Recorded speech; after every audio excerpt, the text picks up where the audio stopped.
et bienvenue sur la chaîne HOPE du Haut Organe Planétaire Expérimental pour créer ce nouvel âge d'or en cette période exceptionnelle que nous vivons, cette période créative pleine de défis et d'opportunités à la fois. Et j'ai le plaisir de recevoir Michel Grazioli aujourd'hui, qui est un bâtisseur du nouveau monde, un bâtisseur pas comme les autres, multicasquette, et qui nous fera le plaisir, donc, dans différentes vidéos, de nous parler de l'aspect construction et de tout ce qu'il y a autour, hein, avec le côté beaucoup plus spirituel dans lequel sa démarche s'inscrit. Bonjour Michel. Bonjour, bonjour à la Merci. communauté. Alors Michel, est-ce que tu pourrais nous dire un petit peu le lieu sur lequel on se situe? On est chez toi aujourd'hui.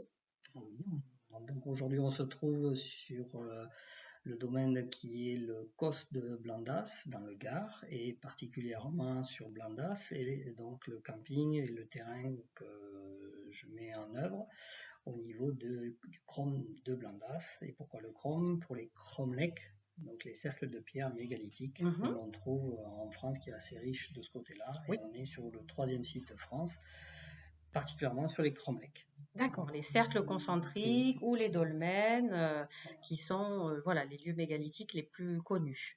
Alors donc toi tu as un dolmen sur le terrain et tu fais un aménagement dans le respect, parce que c'est aussi une réserve naturelle, c'est Natura 2000, c'est ça? Natura 2000 Voilà.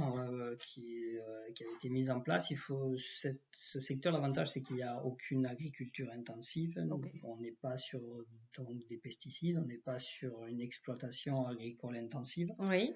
Donc on a pour là, ce secteur reste assez conservé sur ses espèces endémiques. Et donc il y a beaucoup d'universités qui viennent justement voir, étudier ces espèces, faire du comptage, regarder comment ça se comporte. Et c'est intéressant d'être à 1h30 de Montpellier et d'avoir encore une zone protégée par ça. Et on essaye justement de conserver, de ne pas rentrer dans une hyper-construction. D'accord. Et c'est pour ça que tout ce plateau est fermé maintenant. On ne peut plus construire n'importe où, n'importe comment. Ça, c'est bien, une préservation. Voilà, au niveau et constructif, surtout après Covid, où il y a eu ce côté-là. Alors, est-ce que tu peux nous parler un peu de ton parcours qui a fait que tu es arrivé dans ce magnifique lieu aujourd'hui qui correspond aux valeurs et aux compétences que tu as développées au cours de ces dernières années, qui part de ton background familial, après les différentes expériences professionnelles que tu as eues jusqu'à t'amener ici aujourd'hui? Pour ma part, mon éveil, mon éducation, ma compréhension a démarré très très jeune. D'accord. Vraiment, pour ma part, mes premiers examens, c'est quand je commence à marcher. C'est les premières observations. J'ai quand même, alors il paraît que c'est assez rare, mais j'ai des souvenirs de moi tout petit. Ok. Mais vraiment tout petit. Il paraît que le cerveau n'est pas fait pour se souvenir de ces périodes-là. Oui, il y a une question d'âge pour la formation du neurocortex, de ce qu'on sait. Mais pour ma part, voilà, j'avais énormément de souvenirs d'enfants. Je peux vous décrire exactement les maisons, les lieux, comment j'ai eu été, le changement de la couche, se être lavé. Évidemment, pas tout, c'est resté des petites brides.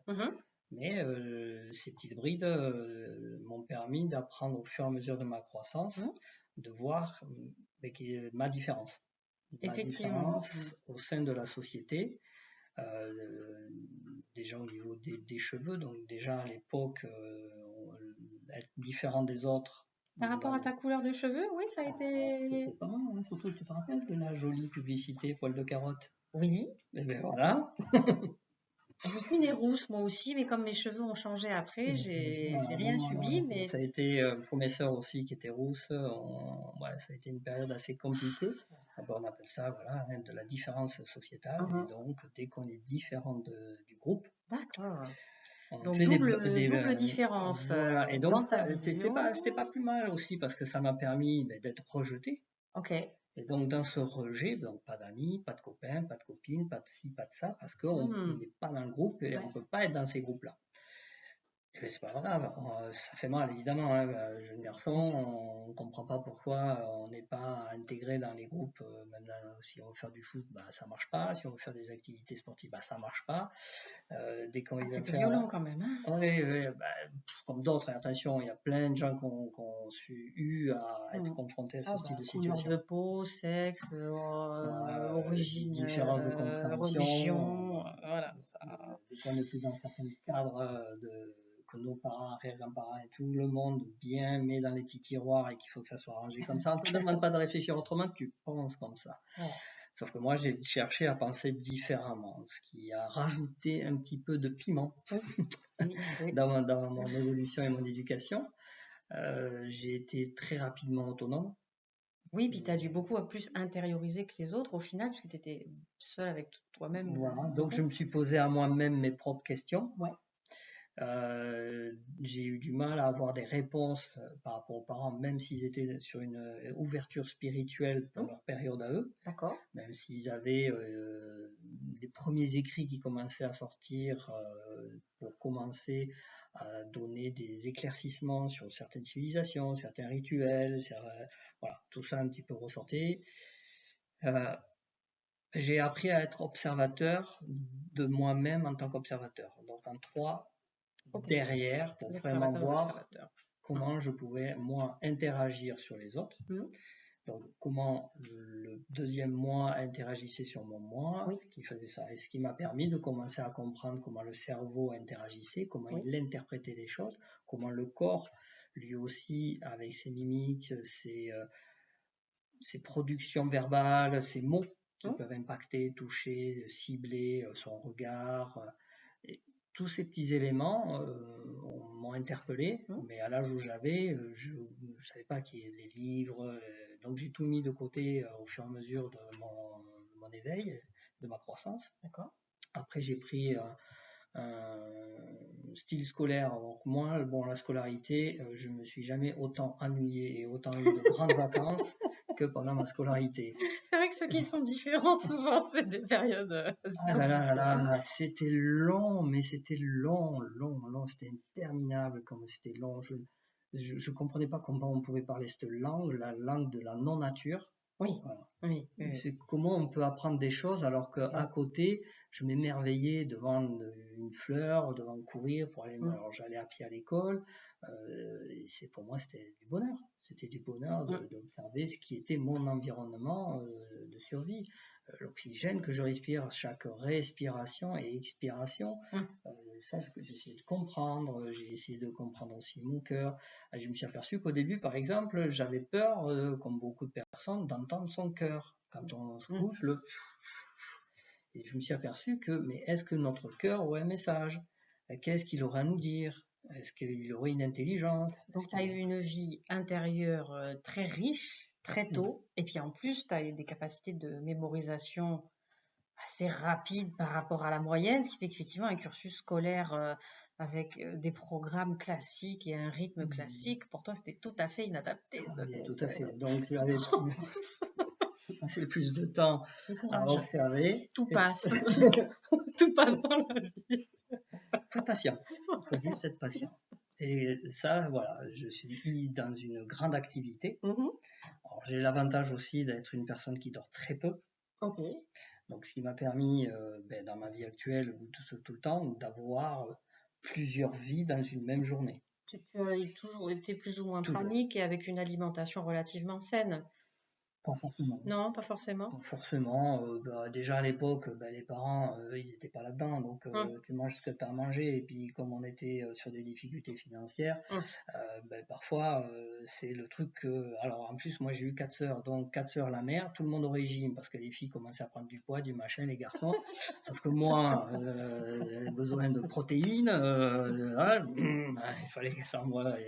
Alors, de choux cuits à la bouillie, alors des trucs bouillis, j'en ai...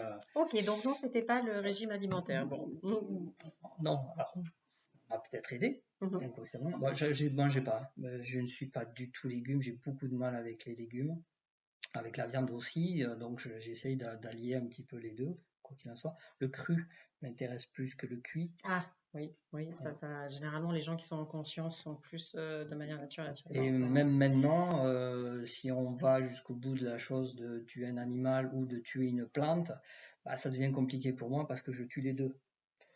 Donc, l'objectif étant d'éviter de tuer la plante, hein, si on peut, ça dépend de la culture. Voilà, oui, ce qu'elle offre. On revient à la cueillette, quoi. Ce qu'elle offre, ce qu'elle peut offrir. Donc tout ça, ça m'a permis d'évoluer. Donc j'ai décidé, quand j'ai vu que tout ce qui était analytique, tout ce qui va être observation, tout ce qui va être l'utilisation de nos capacités olfactifs, au niveau auditif, au niveau visuel, ressenti, et qui pour moi commençait vraiment à se développer avec la nature, beaucoup de choses, éléments, mais il y avait personne n'était là pour dire ah tiens tu ressens des choses comment. Là maintenant on pourrait parler à un enfant sans problème, à échanger, à lui dire tiens comment tu perçois la fleur, et d'ailleurs les enfants actuellement sans difficulté peuvent communiquer et donnent des phrases très instruites sur la manière dont ils abordent la nature. Et oui, alors que nous, il a fallu qu'on fasse ça un peu tout seul. Au final, tout seul, non, on n'est jamais tout seul puisqu'on a nos guidances intérieures, on a plein de choses dont on discutera par ailleurs. Mais alors donc, tu t'es beaucoup ennuyé et tu as réussi à garder cette richesse intérieure, la connexion avec la nature, beaucoup de temps puisque tu dormais beaucoup, ces capacités de... Beaucoup de... Oui, pardon. Bon, tu avais beaucoup de temps parce que tu dormais peu, voilà. Et du coup, après, une fois le cursus scolaire enfin terminé, au niveau des études supérieures et du début de tes activités professionnelles, vers quoi tu t'es orienté alors? Surtout pendant ces périodes d'enfance, mon père étant à la SNCF, je me suis vraiment passionné pour le train. Okay. Et j'ai, à travers la construction de villes, à travers les maquettes de trains que je mettais en place, je construisais donc des villes. J'élaborais des villes, des tunnels, des constructions de tunnels. J'avais pas les moyens d'acheter des choses toutes faites, donc il fallait que je trouve moi des moyens et des techniques, alors qu'on n'avait pas Internet, on n'avait rien du tout. Et donc il fallait vraiment faire appel à soi-même et à son environnement et dire avec quelle chose je peux faire ça. J'allais pas dans des associations artistiques pour faire de la pâte à modeler, des machins. Non, du coup, j'avais pas ces connaissances et cette communication. Donc il fallait aller chercher à sa source profonde, dire viens à mon aide.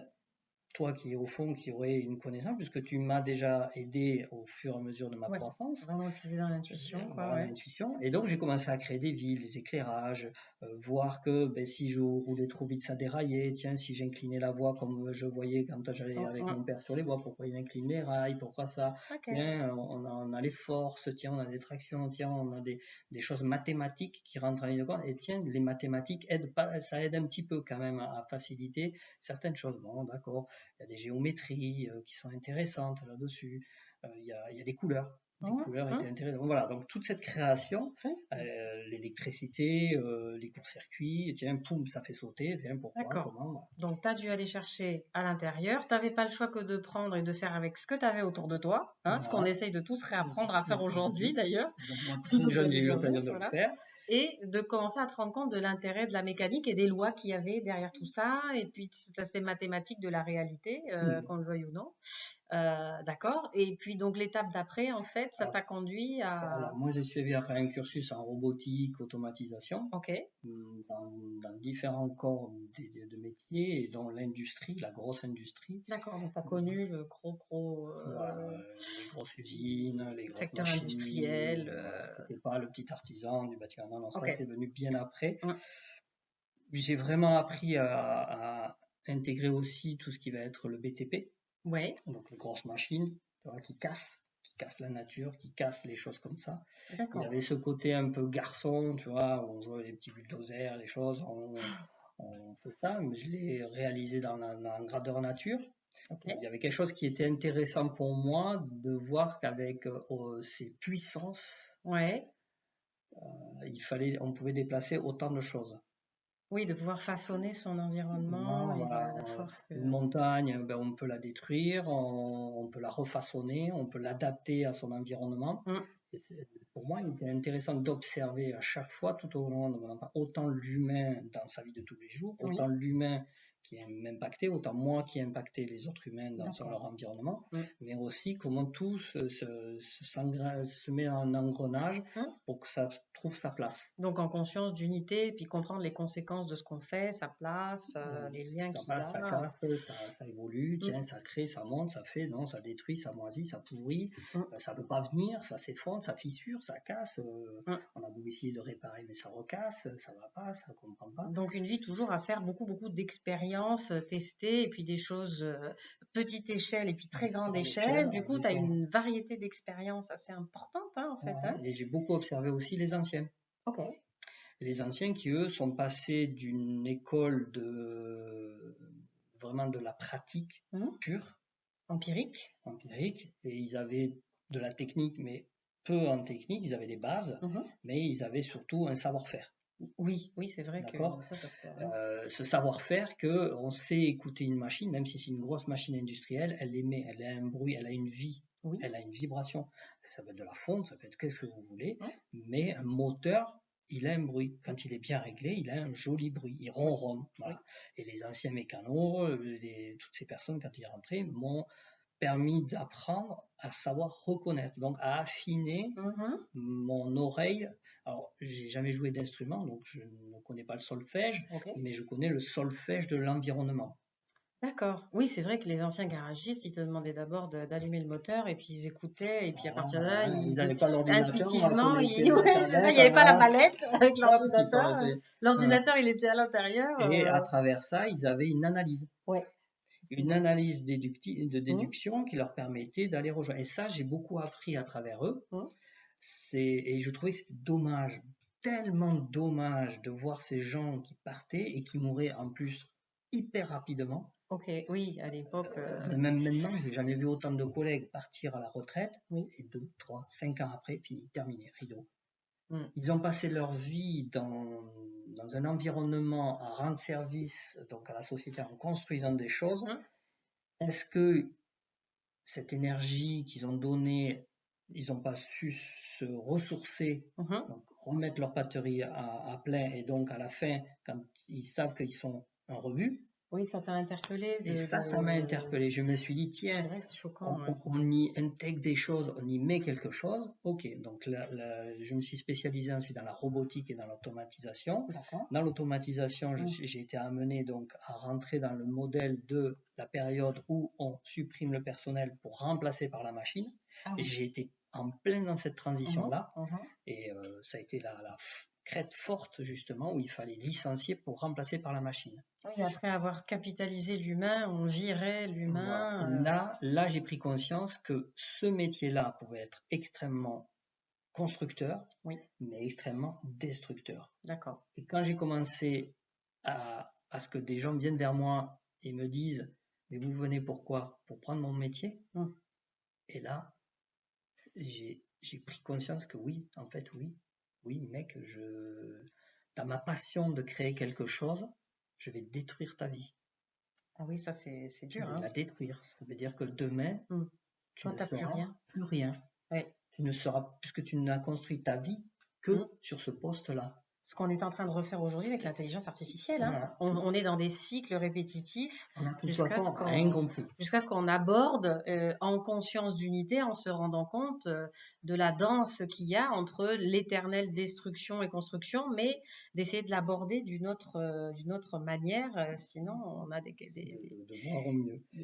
Et dans ces différentes compréhensions, j'ai quitté donc le monde industriel vraiment de la robotisation pour entrer dans le monde industriel de la réparation. D'accord, ok. Donc guérir, guérir les machines pour que le personnel puisse avoir quand même le travail. D'accord. Et alors, il me semble qu'aussi la guérison, c'était important pour toi à cause des expériences que tu avais eues à la guerre. Tu avais eu une expérience aussi de voir au niveau humain les traumatismes, à quel point c'est marquant. Autant être préparé, mais l'humain, c'est pour ça que je me suis intéressé au cerveau, comme je disais, de toutes ces faiblesses et ses protections, mais Oui. aussi sa grande plasticité, son adaptabilité. Oui, ce qu'on appelle la résilience aujourd'hui, oui. On ne travaille pas, on n'apprend pas de cette plasticité. Tout à fait, oui. On le fait toujours au dernier moment. On dit, ouais, mais on peut le faire après. Oui, c'est l'objectif de la chaîne, c'est quand on sent qu'il y a une transition importante qui se fait au niveau de la société, de la planète, c'est d'essayer de la gérer cette fois-ci d'une autre manière, qu'on essaye un petit peu de prendre les leçons d'avant et de rester certes dans le maintenant, mais qu'on passe ça d'une autre manière pour une fois. Hein. En tout cas, on va essayer. On va essayer. On va le faire. Et de là, en est venu le bâtiment. Oui. Dans le bâtiment, donc j'ai commencé à vraiment faire des appartements pour d'autres personnes, à construire des maisons. Déjà, donc, je me suis aperçu que j'avais des connaissances de base qui étaient très utiles pour comprendre ça. Et des maisons, au fur et à mesure, on en est arrivé à guérir des maisons pour être que le propriétaire soit bien. Voilà, c'est tout ce cursus qui a fait que aujourd'hui, me retrouvant sur Blandas, j'avais décidé, j'avais le choix entre mes terrains d'Amérique du Sud ou Blandas ici, et je trouvais qu'il était quand même important sur notre hémisphère nord d'avoir, comme d'autres le font comme moi, des points relais. Oui. Des points relais qui sont des points où on peut échanger, observer et apprendre des choses que d'autres veulent bien communiquer et partager. Oui. Et c'était intéressant d'avoir ce point refuge qui est un laboratoire. Pour moi, le Cromlech ici est un laboratoire. Oui, puisque tu as justement expérimenté des nouvelles techniques de construction, mais tu t'intéresses aussi à la construction d'outils de guérison, ça va venir, il y a plein d'autres choses qu'on verra dans d'autres vidéos. Et puis, donc tu parlais de guérir les maisons, mais c'était aussi, tu t'es retrouvé à intervenir sur des chantiers compliqués avec des familles qui se retrouvaient dans des situations difficiles, parce que construire, c'est pas si simple que ça. C'est une très belle aventure, mais ça reste une aventure. Et comme tu disais, c'est qu'on a beau bien se préparer, il faut savoir faire face, et puis il faut retrouver cette résilience et se guérir pour aller au bout du projet, ou alors savoir réorienter le projet, parce que parfois on est parti dans la mauvaise voie, on s'en est pas aperçu tout de suite. On est dans des illusions, on est souvent dans des fausses croyances et des illusions. Et dans ce cheminement de vouloir coller à la société, et de se dire que moi aussi j'ai ma maison, que moi aussi j'ai ma belle cuisine, et que je fais plaisir d'inviter mes amis pour faire ma belle cuisine, et dont certains comiques parlaient de la cafetière quand des expressions étaient sorties. On invitait justement les amis pour faire voir la jolie cafetière. C'est un peu ça, c'est un peu cette idée, sauf qu'à un moment donné, il faut sortir de ce concept, de dire si je fais une maison, je la fais pour qui, pourquoi. C'est ça, comme tout projet, c'est quoi l'intention finalement, ça part de quoi, vers où je vais, et à partir de là, effectivement, on verra. Tu as créé une méthode pour essayer de rendre les choses plus simples, plus écologique, voilà, mais il y a quand même des défis, attention, comme toute construction, et puis on va pouvoir aller voir ce que tu as mis en place, enfin certaines de tes expériences, parce qu'il y en a toujours des nouvelles en cours, et on va aller voir notamment dans la première vidéo ce que tu as fait avec la création de ces petits chalets au toit végétal, qui est très spécifique, que j'ai vu nulle part ailleurs. Voilà, après, c'est les pays nordiques utilisent, en fait, notre environnement est déjà présent. Notre société, notre environnement change. Si nous, on ne sait pas s'adapter à notre environnement, c'est pas lui qui va s'adapter à nous. Lui va continuer à faire ce qu'il a à faire. On n'était pas là avant, on ne sera plus là après. Oui, à un moment donné, oui. Donc, lui, il fait son cycle. Lui, la nature, il y a eu des forêts il y a des millions d'années gigantesques. À des périodes, il n'y a eu que des déserts. À des périodes, il n'y a eu que de la glace. Il y a eu des animaux. On est quoi? On est juste un petit clin d'œil sur un atchoum de la vie de notre planète. Donc, un peu plus que ça, mais on en parlera dans les vidéos plus orientées vers. Donc voilà, un peu le cursus de tout ça. Donc voilà, très, très riche, et qui a amené à ce que tu puisses créer quelque chose de très particulier, enrichi de tous ces passages-là. Et c'est pas de la simple construction, c'est de la construction en connaissance, en conscience, qui s'inscrit dans un cycle pour lui-même, pour la nature. En fait, j'ai pris ma vie comme si j'étais rentré dans une bibliothèque. Ok. La bibliothèque, c'est mon environnement. Comme une école, en fait, presque. Voilà. Donc, je rentre dans un bâtiment qui est une gigantesque bibliothèque et chaque élément est un livre. Ok. Il faut savoir juste prendre cet élément et prendre du temps pour lire cet élément. Merci Michel. Voilà. Et puis on va passer à la présentation du bâti. chalet. Voilà. C'est parti, on y va. plaisir, Restez donc, avec nous ciao. et on vous présente ça tout de suite en images parce que il n'y a rien de plus parlant que les images pour que vous puissiez comprendre. Ciao. Alors Michel, on attaque sur les photos du chalet pour que tu puisses nous présenter la construction parce que ça répond à beaucoup de questions de gens se posent. Comment je fais aujourd'hui pour faire une construction qui soit abordable, qui soit écologique, dans le respect de l'environnement, de moi. Donc avec cette particularité de chalet de taille variable, puisqu'on en verra deux modèles, un petit, un peu plus grand, puisque c'est complètement adaptable.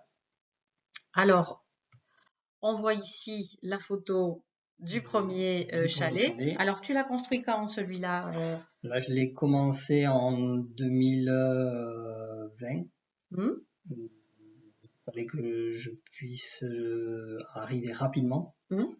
Donc, j'avais pas la possibilité de refaire un permis de construire, de faire cette démarche. Il existait déjà un mobil-home qui était donc sur cet emplacement là où est ce chalet. Donc, il était référencé cadastralement. D'accord. Donc, il était considéré comme du bâti. Puisque ça faisait un certain nombre d'années qu'il était positionné à cet endroit-là, il était connecté, il était connu. Alors un bâti mobile ou c'était libre Bâti au cadastre, il était considéré comme bâti. Ok, très bien. D'accord. Puisqu'elle aurait dû sinon le bouger. Tous les X années, tu dois le déplacer de la zone où il ne peut pas rester statique plus de tant d'années. D'accord. Sinon, c'est considéré comme de la construction. Ce qui s'est produit, il est passé en construit. Ok. Donc, les taxes, tout ce qui en découlait, en arrivait par rapport à ça. Oui, ça c'est important de le savoir dans son budget quand on démarre. Il y a le budget de la construction, mais on parlera aussi un peu des permis. Voilà, on va faire par échelonnement, par progression de comment on aborde. Donc, une pulsion, un désir, une envie. Ça. Donc, ce chalet, il a fallu le construire rapidement. Donc, si on cumule les heures de travail, un chalet donc il fait 33 mètres carrés. Deux petites chambres, une petite cuisine avec un petit coin de table et une petite salle de bain avec son sanitaire. Oui, sanitaire, douche et lavabo. Voilà, lavabo. Alors, c'est assez étroit. C'est pas fait pour être dans un palace. On n'est pas dans des salles de bain de 6 mètres carrés. Là, c'est une salle de bain de 2 mètres carrés. Donc, c'est vraiment on passe pas à deux ou très difficilement. Mais oui, c'est fait pour un. Mais moi, je suis expérimentée. Cette maison était vraiment dans mon idée. Je dois quitter là où je suis assez rapidement. Je dois arriver ici, vivre dans le mobil-home où je l'ai à l'intérieur, où la consommation électrique était hors de prix, donc c'était pas possible de conserver ce bâti-là. Donc, on a viré. Mais pour concevoir ce bâtiment-là, quelle était pour moi la particularité? Donc, j'ai pas pu être dans la compréhension du terrain. C'est là, je reste très factuel. Ok. D'accord. Oui, il y a des fois, on peut se caler avec le terrain, puis il y a des fois, il faut faire avec les contraintes humaines, administratives, le délai. Administratif, temps, je dis, qu'est-ce qu'il y a? Je vire le mobil-home, je construis une autre maison et je reste dans le bâti à la surface de l'administration. Mais ce qui est intéressant, parce que ça fait partie des situations qui peuvent nous arriver. Aujourd'hui, tout bascule vite, c'est arrivé à plus d'une personne, donc c'est un cas de figure intéressant. Parfois, on a le temps et parfois, non, on est dans l'urgence. Donc, il y a des solutions dans les deux cas. Et puis, ça s'adapte qu'on ait le temps ou qu'on soit pressé, en fait, dans ton cas. L'idée, c'était donc pas le temps. Ok, qu'est-ce que j'ai, comment je l'envisage? Si vous avez l'occasion donc de voir la précédente vidéo où on explique mon parcours, pour moi, il est en quelques heures très facile de pouvoir me projeter dans un futur et de voir ce futur. D'accord. Donc, dans ce futur, je peux voir l'état final. Oui. Donc, dans cet état final, je reviens ensuite, je décompose pour en arriver à j'ai viré le mobil-home. Ok. Par contre, comment je gère le mobil-home? Voilà, donc tu te sers de ton pouvoir créateur et de ton intention et ta capacité de visualisation. Voilà, dans chacun de tes projets pour faciliter au mieux les étapes entre ton instant présent et le point que tu as visualisé sur le chemin que tu as choisi. Voilà, ok. L'objectif final. Donc là, on rentre dans le côté un petit peu militaire, tu vois, on voit l'objectif, le machin, qu'est-ce qu'on fait. Mais pour y accéder, qu'est-ce qu'il va falloir? Quelles sont les forces qu'il va falloir pour pouvoir construire et y accéder? Voilà, donc tu mêles le militaire, parce qu'une construction, il y a des matériaux, il y a un plan, un ordre à respecter. Hein. Si tu fais ça n'importe comment, ta baraque, elle va être n'importe comment. Tu défais, tu défais, tu refais, et tu fais que ça. Et c'est plus long, c'est plus fatigant, c'est plus cher, voilà. Hein. Et donc, allier, tu as bien allié les deux, j'ai envie de dire le masculin, le féminin, le militaire et le visionnaire, hein, pour faire des choses efficaces. En gros, combien de temps ça t'a pris, toi, sachant que tu es un extraterrestre de la construction? Faut appeler un chat un chat. Hein. Bon. Et on parlera des extraterrestres dans une autre vidéo, mais voilà. Moi, en cumulant les heures, ça représente 2 mois. Voilà, ok. En cumulant les heures, ça représente 2 mois. Et toi, bon, sachant que tu dors peu la nuit pour ceux qui ont vu la vidéo avant. 4 mois. 4 mois, voilà, ok. Mais en travaillant à côté, en n'étant pas là tout le temps. Ah oui, d'accord. Bon, alors pour, on va dire, un autoconstructeur lambda qui se débrouille déjà relativement bien. 6 mois? 6 mois. Voilà. Pour quelqu'un qui est un peu nul, qui veut faire des chantiers participatifs, se faire aider et tout, entre 6 mois et 1 an? Ouais, alors le chantier participatif, il y a le mot participer, mais il y a le pif dedans. Il y a les paf le chien, mais il y a le pif aussi. D'accord. Et dans le pif, le problème, c'est qu'il y a toujours de très bonnes volontés, mais qui sont toujours plus intelligents que les autres et qui veulent impérativement souvent imposer leur mode. J'ai vu ça, c'était comme ça qu'ils faisaient, c'est mieux comme ça que comme ça, toi tu sais pas, moi je sais. On en revient aux difficultés humaines du groupe. Et du coup, c'est là où il faut vraiment bien voir où on en est au niveau intérieur, puisque ça va sortir dans notre création et comment elle va se matérialiser, et vraiment bien visualiser les étapes pour attirer les bonnes personnes qui ont le même niveau de conscience, qui sont vraiment dans de la coopération et pas dans d'autres choses qui auraient l'air de l'être, mais qui ne sont pas forcément. Alors, il y a de très belles choses qui sortent en chantier coopératif. Oui, bien sûr. Il y a de beaux projets qui mènent là-dessus. Mais il faut discerner et observer avant de choisir avec qui on va le faire. Et donc, avant d'en arriver à tout ça, on va d'abord expliquer le chalet, puis on va revenir après sur le côté constructif. Alors, on voit bien le dessus, il y a une petite barrière avec, on voit les petites fleurs qui dépassent. Alors, les sédums, c'est ce qu'on appelle du mix afloral sédum, ça veut dire différentes variétés de sédum qui sont sur de l'hydropaque. Donc, ce chalet... L'hydropaque, on va montrer à quoi ça ressemble. Ce chalet, il faut bien comprendre que c'est 80% de produits récupérés. Oui, c'est ça qui est phénoménal. Mais même l'intérieur, non seulement tu arrives à le faire sur le bâti, entre guillemets, mais tu arrives à le faire sur l'intérieur. On le dira après, tes petits secrets. Donc là, la toiture végétalisée, pourquoi? Je laisse tomber complètement l'histoire maintenant de la tuile et on peut se rappeler de la tempête de 99 qui a fait que tous ceux qui avaient des tuiles et des toitures cassées ont été obligés d'attendre voire 1,5 à 2 années, voire plus pour certains, avant d'avoir des tuiles. Oui, même les tuiles mécaniques qui soi-disant sont accrochées, tiennent. Ne pouvaient pas fournir. Donc, si on rentre dans la compréhension que notre système mondial est en train de changer climatiquement parlant, ça va être compliqué de pouvoir justement se dire les grêlons ils sont de plus en plus gros, les pluies on n'arrête pas d'en voir, c'est catastrophique en France. Alors on était épargnés, puis maintenant c'est terminé, hein, on y a droit aussi. Hein. Voilà, donc ça justement ça devient très délicat et donc pour moi dans mon raisonnement c'est je pars de l'état final catastrophique. Qu'est-ce qui peut arriver à mon chalet de pire? Des vents fous, des tornades qu'on n'a pas lieu d'avoir, mais pourquoi pas, elles y seraient, des orages violents, des grêles et des neiges puissantes. Donc je vais raisonner que mon bâti doit être adapté à ces situations-là. Ok, puisqu'on est en pleine période de transition climatique, sans trop savoir à quelle vitesse et qu'est-ce que ça va donner. Et oui, tout à fait. Donc, toutes les prévisions peuvent donner ce qu'elles veulent. À un moment donné, il y aura ce qu'il y aura. Hein. Oui, on sait prédire dans une certaine mesure, mais bon. Voilà. Hein. Donc, la toiture végétalisée, son avantage, c'est qu'elle va déjà sur plusieurs aspects phoniques. Ça veut dire que tout ce qui va être le son extérieur va être absorbé par la végétalisation, la terre. La pluie, tout ça. La pluie, vous n'entendez plus rien. Ensuite, la chaleur. Vous allez avoir à peu près 15 degrés de différence à 10 degrés de différence. Bon, là, il commence à faire chaud longtemps, donc ça y est, on en appelle le transfert. Les bacs, ils font quelle hauteur 10 cm. 10 cm, d'accord. 10, après avec le sédum qui remonte un petit peu, on peut monter jusqu'à 15. D'accord. Et donc déjà, on a une barrière thermique. Autant pour le froid que le chaud. Mais sachant qu'il y a une bâche en dessous, on en parlera après. Après, dessous, ce qu'on appelle, alors il y en a qui appellent ça des EPDM, mais ça c'est collé. C'est du collé à base de colle avec des solvants. Oui.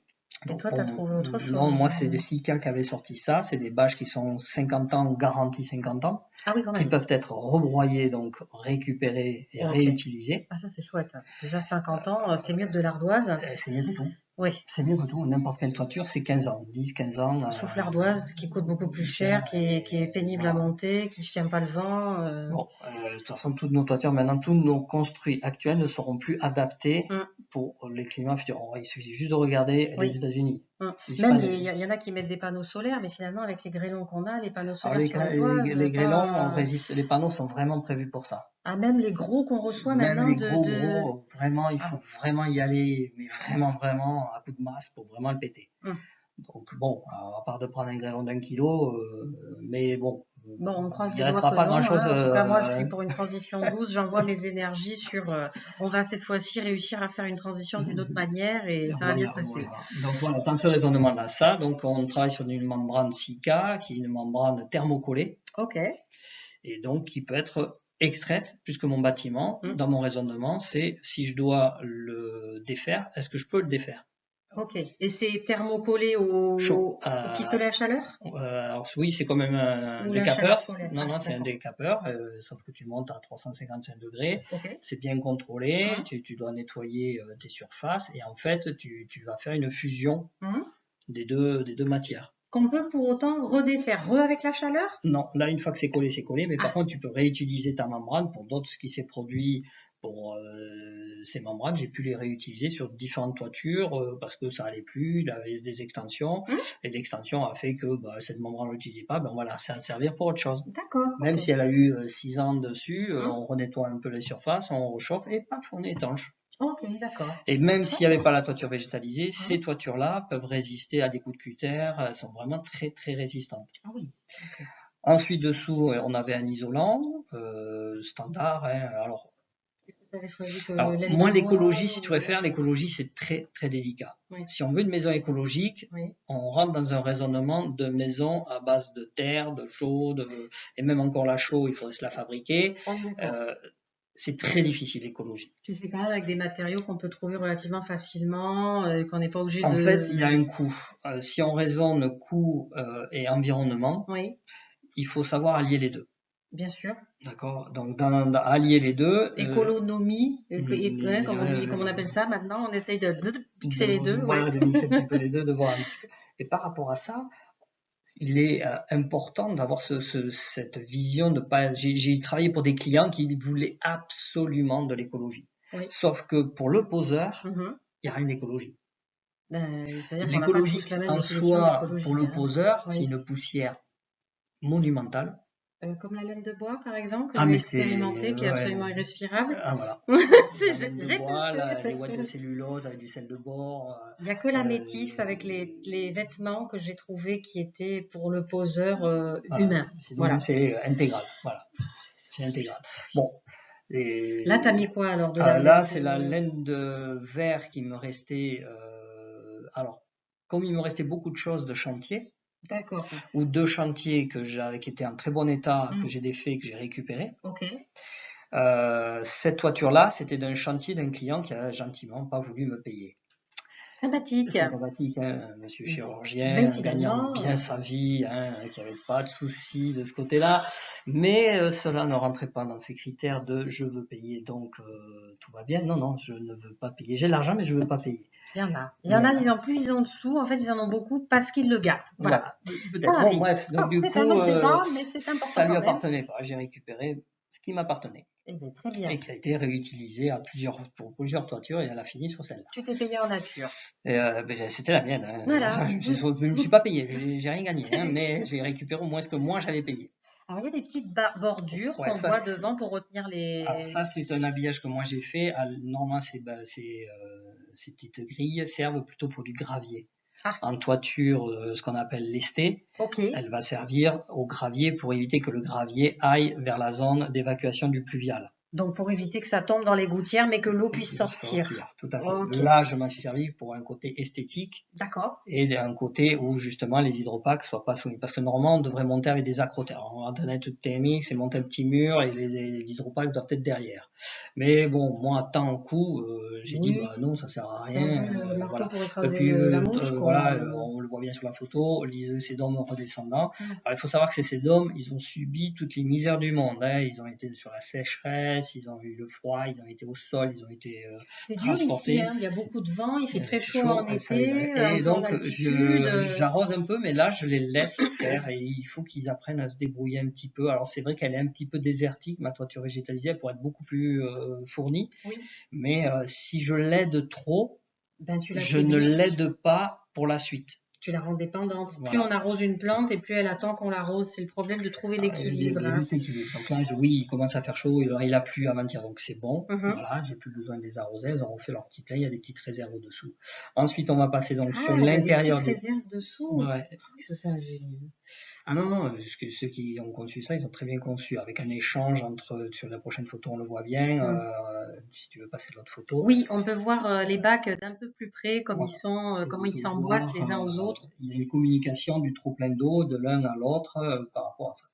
Elles s'emboîtent bien, on voit qu'il y a des petites encoches, plus tu dis qu'il y a le système pour basculer. Il faut quand même étudier que le calpinage soit bon, que ça correspond. C'est quoi le calpinage? Le calpinage, c'est le cadencement de chaque bac par rapport à ta dimension de toiture. Donc tu calpines s'il en faut 10, s'il en faut 20, s'il en faut 30 et qu'il n'en faut pas 10 et demi. Il y a plusieurs tailles de bac ou Non, il y a une seule taille de bac. Ok, sauf si on fait comme toi, éventuellement tu réfléchis à l'imprimante 3D pour les faire toi-même. Je pense que l'imprimante 3D, je vais laisser tomber, mais parce qu'il y a un coût électrique temps et matière, à part de récupérer des bouteilles, de les faire en tube pour faire ensuite les refaire fondre pour en refaire du rouleau.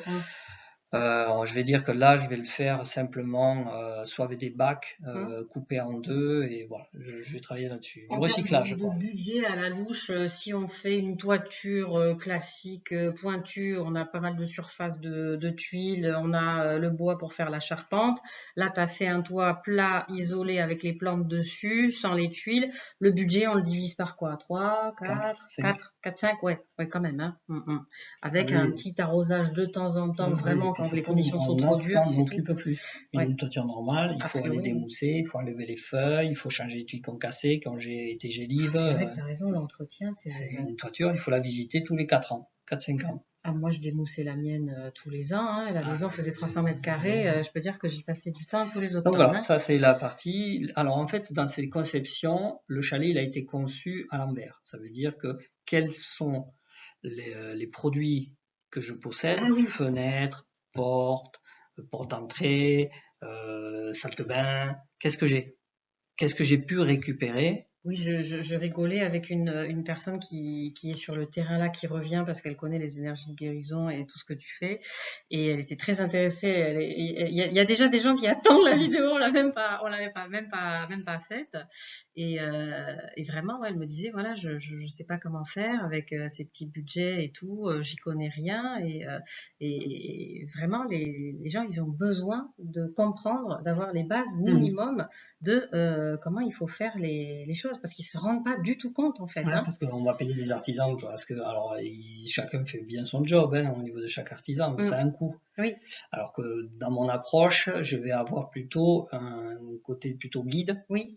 et d'orienter. Alors Oui. certes, mon temps est facturé, Oui. parce que j'ai besoin de vivre aussi, Ah bon? de manger et de boire, hein, même si la Bizarre. prana fait bien ces choses, mais n'empêche que par rapport à ça, et je leur explique les techniques. Oui, et Comment justement, on se disait, ben là, c'est de la construction spirituelle. On part de l'intérieur pour aller vers l'extérieur. l'extérieur. Et là, Ben, même dans les matériaux, Michel, il part de l'intérieur et puis après, il va vers l'extérieur. Merci, Michel.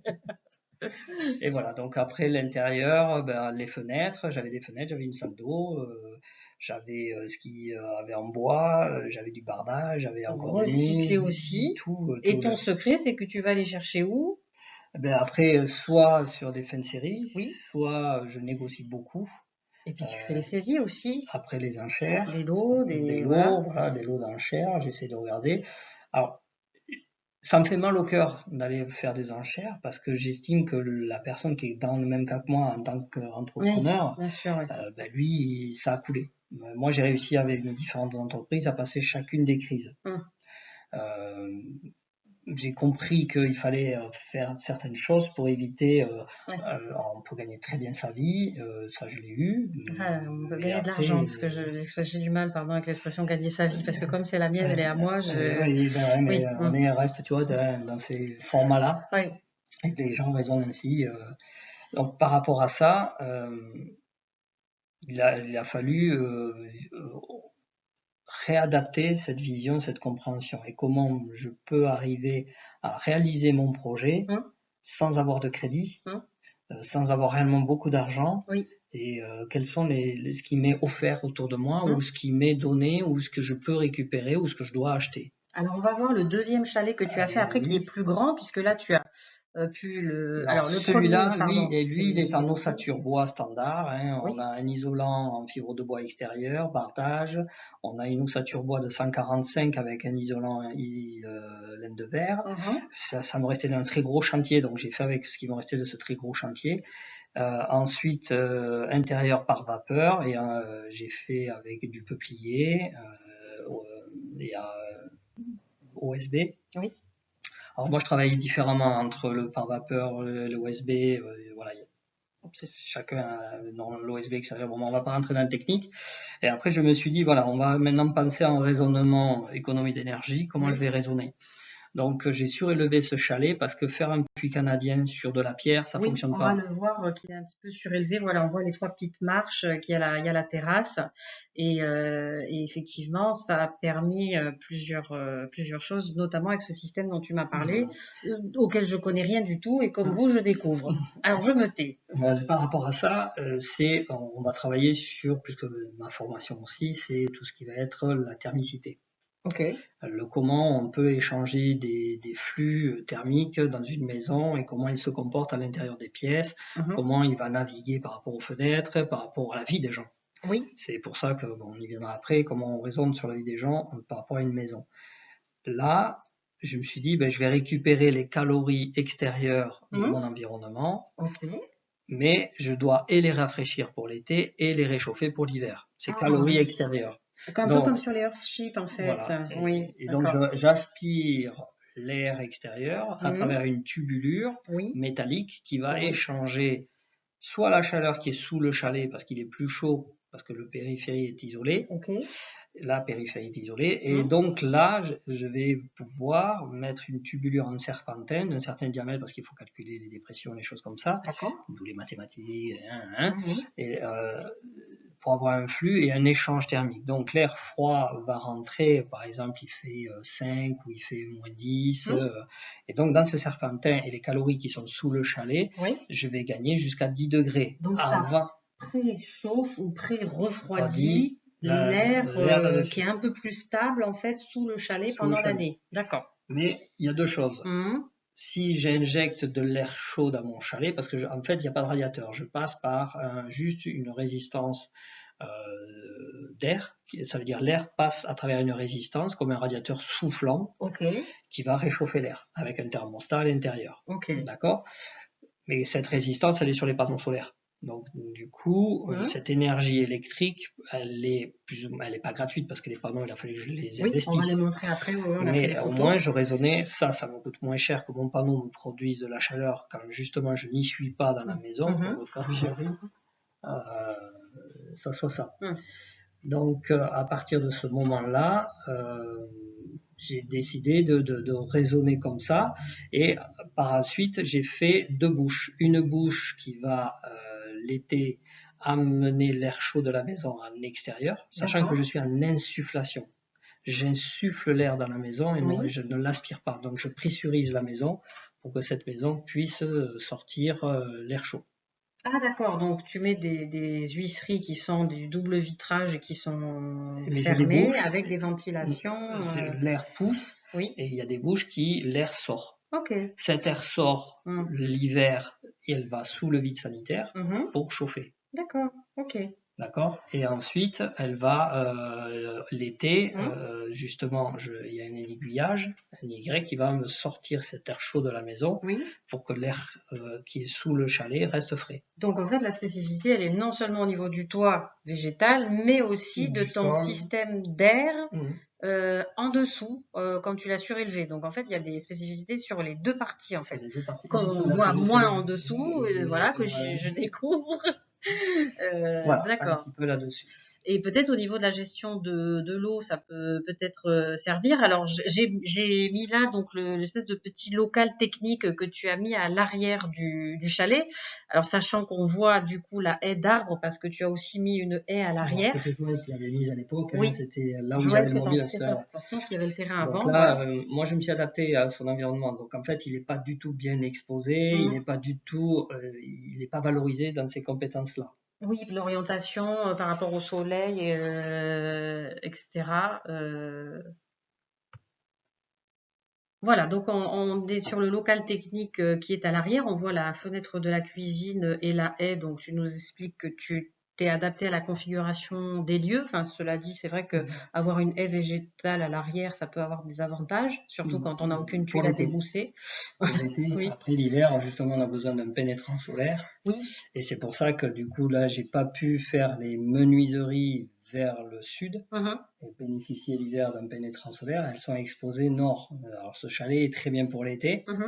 L'hiver, il a moins de pénétrant solaire, donc il a tendance à être un petit peu plus long à chauffer. Voilà, mais là, c'est dû à une contrainte administrative qui t'a empêché d'optimiser au sens... tel que je l'aurais fait si j'étais arrivé sur un terrain neutre. D'accord, voilà. Donc ce local technique, pourquoi local technique? Parce que j'estime que maintenant, il est plus judicieux de sortir l'ensemble des éléments fonctionnels pour la maison à l'extérieur.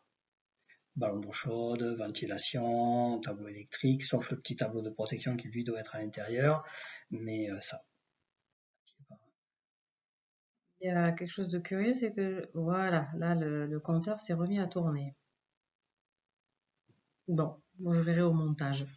Donc on a parlé donc voilà du local technique. On sait que là, celui-là, tu vas pouvoir le deuxième chalet le faire un peu plus grand, le faire avec une orientation qui te correspond un petit peu mieux, tout en adaptant à la végétation qu'il y a autour, en essayant de te mettre voilà avec une exposition qui va convenir à toutes les saisons, alors que le premier était idéal plutôt pour l'été quand il fait vraiment chaud.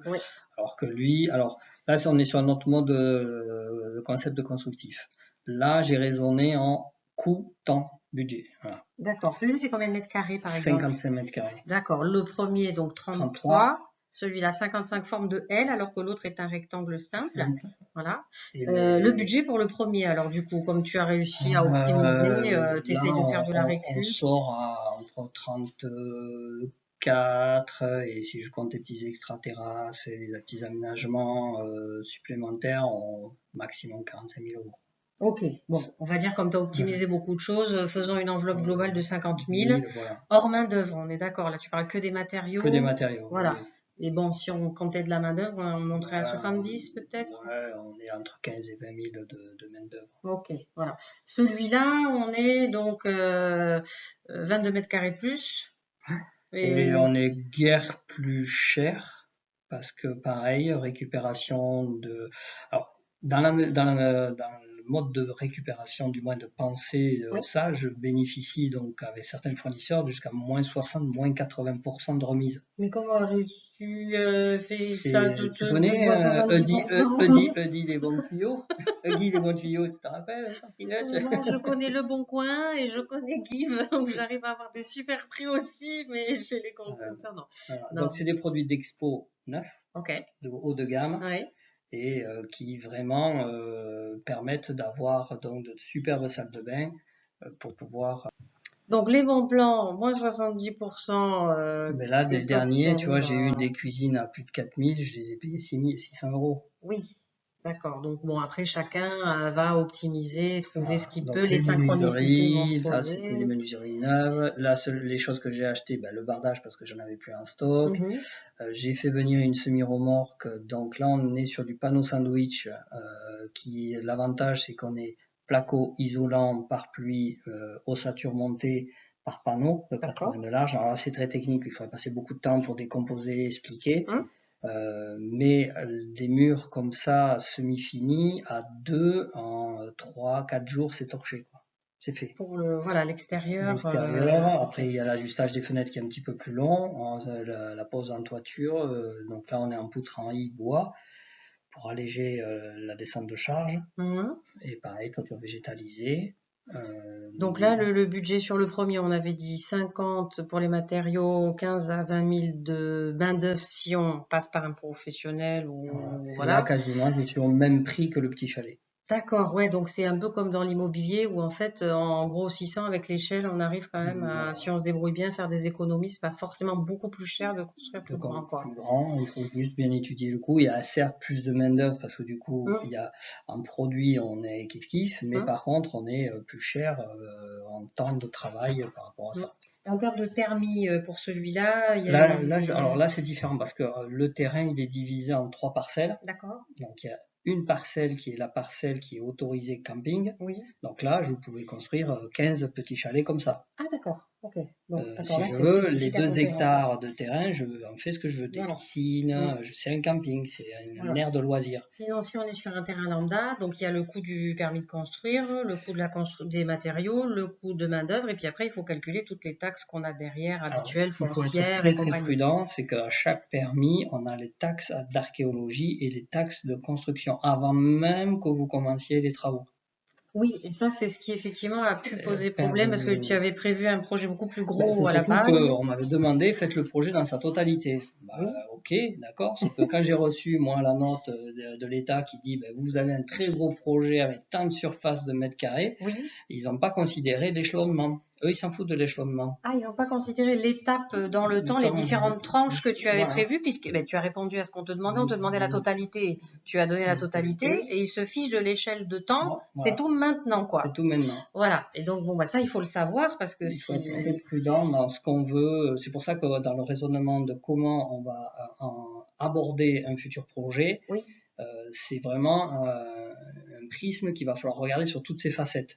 Ok, parce qu'il y a des choses à un instant T, on se dit je pourrais faire ça, mais si on ne demande pas le permis tout de suite, on n'est pas sûr de pouvoir le faire après. Mais si on veut avoir l'autorisation... un pré-permis avec un CU... ça c'est d'autres détails administratifs, mais bon, une autre vidéo, mais à être prudent là-dessus aussi, à tenir compte dans son budget, quoi. Hein. Donc là, on a sur une ventilation extraite totalement différente parce qu'on a beaucoup de fenêtres, donc on a une cheminée récupérée, restaurée. Oui, il y a un poêle dans celui-là. On m'a donné, j'ai changé le verre, je l'ai restauré, j'ai acheté des tuyaux neufs, donc... le poêle restauré avec la tubulure normalisée, le trou, tout ça, je sors à 400 €. D'accord. Alors que ça sort, un poêle, c'est minimum 1500, 1200 €. Bon, si on gère moins bien, qu'on n'a pas les super réductions, entre 60 et 70 000 en matériaux, on peut s'en sortir. Voilà, toujours pareil, à peu près 20 000 de main d'œuvre si on ne sait pas faire soi-même, pour savoir où on met les pieds. En fait, ce qui est souvent le plus cher, c'est les finitions. D'accord. Et en durée, celui-là, pour le faire, donc le premier 4 mois, celui-ci combien de temps? Pareil. Parce qu'au bout d'un moment, on est rodé aussi peut-être. Il y a mon fils qui est venu un peu plus m'aider sur les parties structurelles, les plots béton, les poutres sol, le plancher sol, les murs. Ensuite, toute la partie toiture. Mais après, tout ce qui va être l'intérieur, l'électricité, le placo, tout le bardage extérieur. Il y a une personne qui m'a aidé, une partie pour le bardage extérieur. C'est toujours plus rapide, un qui coupe, un qui pose. Oui. Après, c'est vrai que je suis très bien équipé en matos, donc ce qui permet de... J'ai vu l'atelier un tout petit peu, c'est un euphémisme. Et puis après, tu as optimisé, on va voir assez vite, puisque c'est en dehors de la construction du chalet, on retrouve ça ailleurs, mais c'est intéressant. Tout ce qui va être la gestion de l'eau, puisque tu récupères, même si c'est un toit plat, tu récupères quand même les eaux de pluie. Malgré tout, on en a quand même si on n'a pas 2 pentes de toit. Tu as quand même une pente, il y a quand même 3% de pente obligatoire pour évacuer les eaux. Évacuer, donc voilà, avec les réserves surélevées, de sorte de pouvoir récupérer avec le robinet. Alors, ça peut resservir, tu as un projet, je crois, d'en récupérer aussi les eaux de la douche pour réalimenter après les chasses d'eau. C'était dans le premier chalet, c'était une idée que j'avais de récupérer les eaux grises, pas les eaux vannes, les eaux grises. Donc j'ai fait... c'est ce qui sort de la douche quand on se lave avec un petit peu de savon, c'est pas bien méchant. Cuisine. Donc il y avait un bac décanteur avec un filtre de pouzzolane, plus ça allait dans une citerne. Et du coup, comme le chalet est surélevé, tu avais la place de mettre tout ça en dessous sans que ce soit gênant au niveau du terrain, quoi. Voilà. En fait, quand la cuve était pleine, je pouvais intervertir, retourner au tout à l'égout, parce que là je suis au tout à l'égout, ou retourner sur ma citerne. J'ai quand même fait les premiers étés où j'ai fait le test, une économie de 27 mètres cubes d'eau que j'aurais pu piocher dans l'eau potable pour arroser, alors que là j'ai récupéré. La seule chose, c'était les micro-bouts et les bactéries qui se mettent à l'intérieur de cette cuve d'eau, donc cette hélas. Alors tu peux pas les nettoyer, donc ça va générer des bouts. Donc là, ça demande à être un petit peu affiné au niveau de la filtration. Donc on peut passer par des filtres de coco. Il y a plein de méthodologies qui sont pratiques pour ça. Moi, j'ai fait de la récup, j'ai essayé, j'ai testé. Voilà, j'ai fait, comme je disais, le terrain est un laboratoire. Ça marche pas, ça marche, tant mieux, ça marche pas. Qu'est-ce qu'il faut améliorer? Est-ce que j'ai du temps pour me consacrer à l'amélioration? Est-ce que c'est rentable pour moi ou pas? On est là pour expérimenter. Donc du coup non, pour l'instant je mets ça en stand-by, c'est pas une priorité. Mais c'est possible avec le fait d'avoir surélevé le chalet, donc il y a le système d'air qu'on peut mettre, plus gagner sur le recyclage de l'eau et baisser la consommation de l'eau. On le fait ou on le fait pas, mais en tout cas ça le rend possible. Sont récupérés, sont mis sur les citernes, donc de l'eau de pluie, pas de l'eau de récupération, mais le WC peut être va être mis sur l'eau de pluie avec comme j'ai fait pour la partie camping, le sanitaire, pour une chasse d'eau, voilà, ça va vite, surtout quand il y a des filles. Alors on a très très vite, c'est juste pour information, toi tu as en plus optimisé avec des citernes que tu expérimentes, qui sont des citernes souples. Maintenant tout le monde est connu, il y a plein de systèmes. Moi je peux pas enterrer, donc le coût. Trop de cailloux toi sur le terrain. Ça demanderait un coût pour faire un trou et du bâti, mais titanesque. Donc je pourrais me payer 50 cuves comme ça pour faire une cuve en dur. Pour pouvoir arroser les plantations, le potager, etc. Voilà, donc c'était aussi ça résiste au gel, ça résiste à l'été. Là, je traite un petit peu l'eau en amont dans son bassin de décantation, de manière à ce que les bactéries ne mènent pas en fermentation dans les citernes. Et j'ai une filtration en sortie à peu près.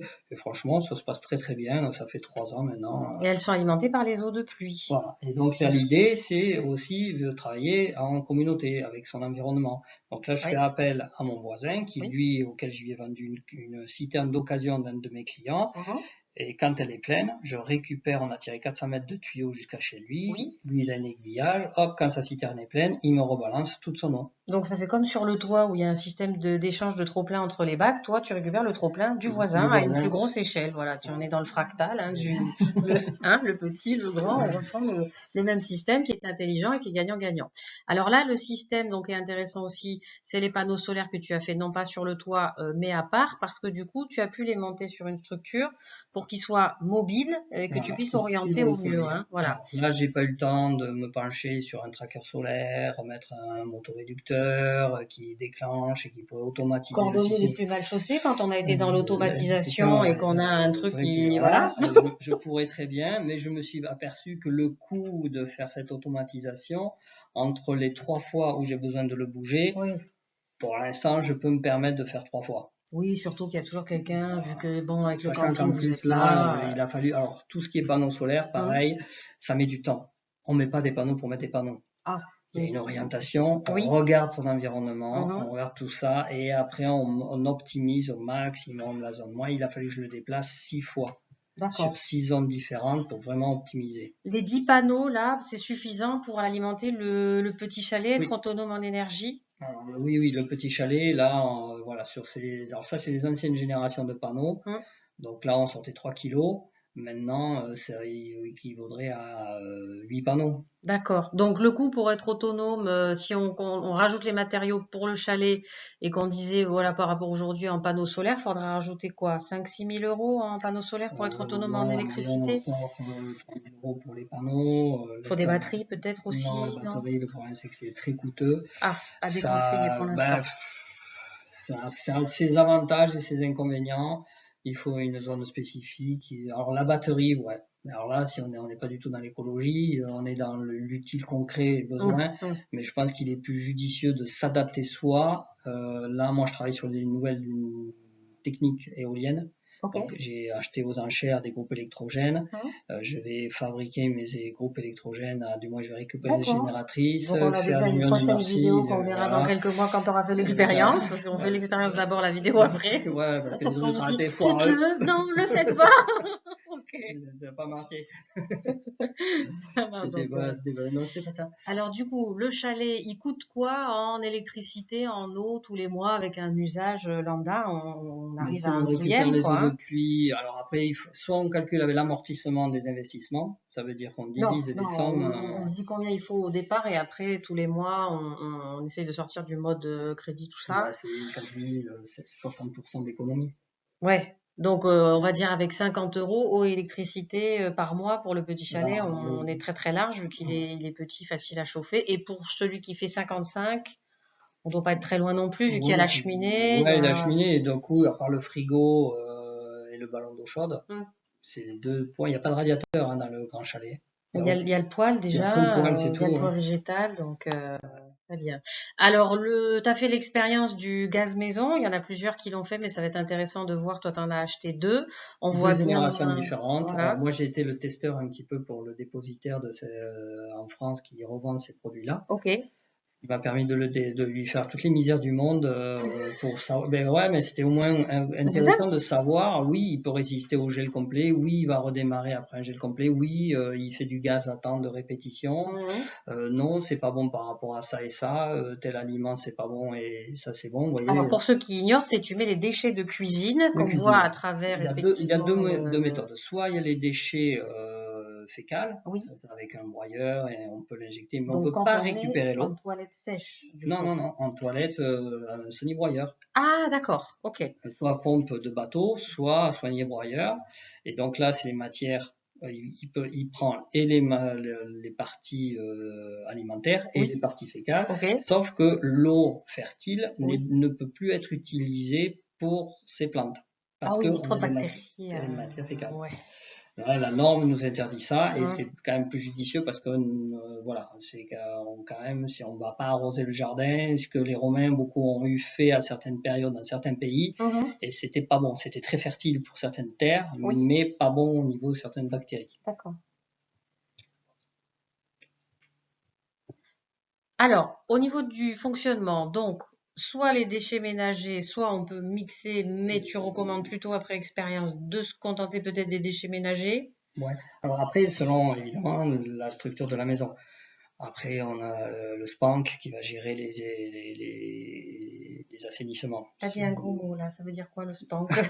Qu'est-ce que En fait, c'est des organismes qui gèrent l'assainissement. Ah. Collectif, non collectif. D'accord. Donc, si c'est selon la construction, selon vraiment le choix constructif et la zone où on va être, on va pouvoir choisir tel ou tel modèle. Là, par exemple, le modèle que je devais monter, c'était sur l'île de Porquerolles. La personne n'avait pas la place de mettre d'assainissement. Ok. Et donc, il souhaitait passer avec ça. Ah oui, d'accord, ok. Pour faire le traitement, donc il n'avait plus qu'un drain à faire. Donc en fait, ça évite de mettre une fosse septique quand on s'en Mettez sert. une fosse septique. Ah, Voilà. ça c'est bon à savoir quand même, parce que c'est 8 000 € une fosse septique? Ah, tout dépend si cailloux, terre.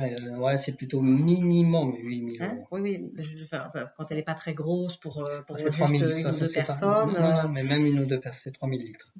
C'est fini les Oui. 1 000 litres, 1 500 litres. Non, non, c'est 3 000 litres. Terminé. Alors Voilà. voilà une alternative. Donc pour faire effectivement, soit on fait son compost, soit on peut utiliser ça pour avoir effectivement du gaz vraiment naturel pour le coup. Voilà, là c'est du gaz, donc ça permet.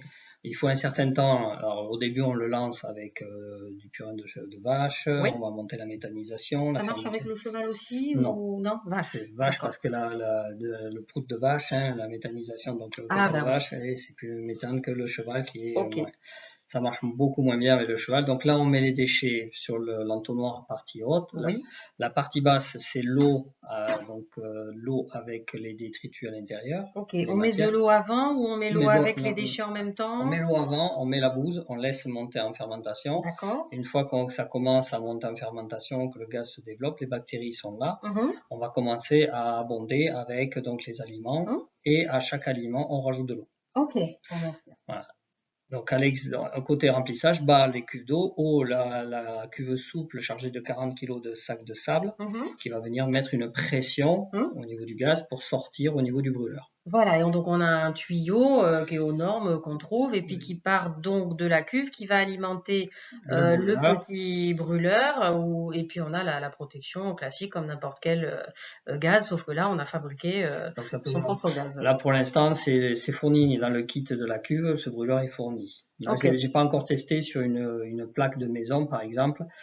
Standard si on pouvait percer par exemple le mur, amener de la cuve à la maison avec un détendeur de sécurité. Là, le brûleur standard qu'on a sur notre cuisine. D'accord, donc là plutôt celui de la marque et utilisé en extérieur et à suivre. Est-ce qu'on arrive à adapter et à faire avancer. Pensez bien votre projet par rapport à vous-même. Ça veut dire quelle est l'intention qui naît au fond de vous pour pouvoir dire j'ai envie d'une maison, j'ai envie de ça. Oui, mais est-ce que vraiment tu as besoin d'une maison ou quel style de maison tu as? Et ensuite, une fois que ça c'est vraiment compris et discuté dans le couple, le lieu, le terrain, laissez-vous guider, laissez-vous un peu inspirer, arrêtez d'écouter les autres. Oui. Arrêtez d'écouter, ne va pas ci, ne fais pas ça, ne va pas là, n'est pas bon, n'est pas ci. Après, vous avez des personnes, imaginons qu'on fasse un palais à point et que je leur dis non, mais là, vous oubliez carrément de faire votre maison là. Tu acceptes qu'on mette, je crois, on peut mettre certains de tes fournisseurs pour ceux qui veulent découvrir et puis éventuellement tes coordonnées. Oui, après on fera ça. Mais je vais justifier. Voilà. Je vais pas dire il faut pas, non, je vais justifier mon raisonnement. Après, libre arbitre de chacun de faire ce qu'il a envie de faire parce que ça le passionne, parce qu'il a besoin d'expérimenter. Oui, bien sûr, oui. Donc dans cette expérimentation, c'est comme les petits. Attention, ça brûle. Attention, ça brûle. Pour moi, de monter en compétence, d'avoir quand même le minimum, même si on fait appel à quelqu'un pour la construction, etc., c'est quand même savoir comment est faite sa maison, savoir le minimum pour faire sa maison, pas être 100% dépendant ou perdu. Voilà, le nouveau monde, c'est qu'on devienne compétent à minima. On a nos domaines d'expertise, oui, et puis pour le reste, il faut quand même un peu s'intéresser aux choses, quoi. Pour un peu le mot de la fin, sachez qu'une maison, c'est une vibration. Oui. D'accord. Si le lieu n'est pas bien choisi, oui. Si l'orientation n'est pas adéquate, si en plus de ça vous y mettez des constructeurs qui n'ont pas une bonne vibration, chaque énergie que vont mettre dans la maison pour vous construire votre maison avec une énergie vraiment pas cool, sachez que votre maison, c'est du chocolat mou. Ça veut dire il n'y a rien d'intéressant. Vous ne pourrez pas être heureux dans cette maison. Ben oui, tout à fait. Moi, je me suis dit que j'ai déjà fait du nettoyage énergétique de maison. Il y en a certaines qui sont lourdes à faire. Et je me suis dit qu'effectivement, l'idéal restait la construction pour partir sur des bonnes bases. Encore faut-il que les bonnes bases, les nouvelles qu'on prend, son intention, les matériaux, et le rapport avec le terrain soient bonnes. Sinon, la maison est moins chargée, mais bis repetita, on retrouve quand même les mêmes problèmes. Hein. Et du coup, on comprend pas qu'on a quitté quelque chose qui nous était lourd pour notre existence, en se disant qu'en faisant une nouvelle maison, on va dire, on change de vie, on va tout faire. Donc l'intention est bonne, le cheminement est bon, sauf que on se met des lacets entre lacets et on se prend les pieds dedans et bam, on retombe la tête dedans et on comprend pas pourquoi. Pourquoi c'est le karma, c'est ci, c'est machin, on va y trouver tous les prétextes. Non. Ayons une ligne de conduite, une vision globale, holistique de l'ensemble de toutes les choses. Voilà, et ça n'a pas l'air anodin, mais la maison, c'est quand même notre foyer. C'est là où on est censé se ressourcer. Voilà, exactement. Donc, il est vraiment important dans la qualité à toutes les étapes. Le sommeil, avoir une bonne chambre, bien orientée, les matériaux qui vont être mis en place. Bon, bref, tout, rien ne doit être mis à l'écart. Et donc, dans mon raisonnement, c'est comment l'humain veut vivre dans cette maison. Et je questionne énormément mes clients pour d'abord voir comment ils vivent. Il y a quelque chose que j'apprécie dans tes chalets, c'est qu'il n'y a pas de garage. Et c'est quelque chose qui a l'air de rien, mais comme on rentre la voiture dans le garage, dans une maison, on se rend pas compte qu'on apporte un énorme objet métallique. C'est bien d'avoir une voiture, mais on modifie la polarité, on perturbe le champ électromagnétique en rentrant dans une partie de la maison des objets. Alors que toi, ton atelier et ta voiture sont garés plus loin.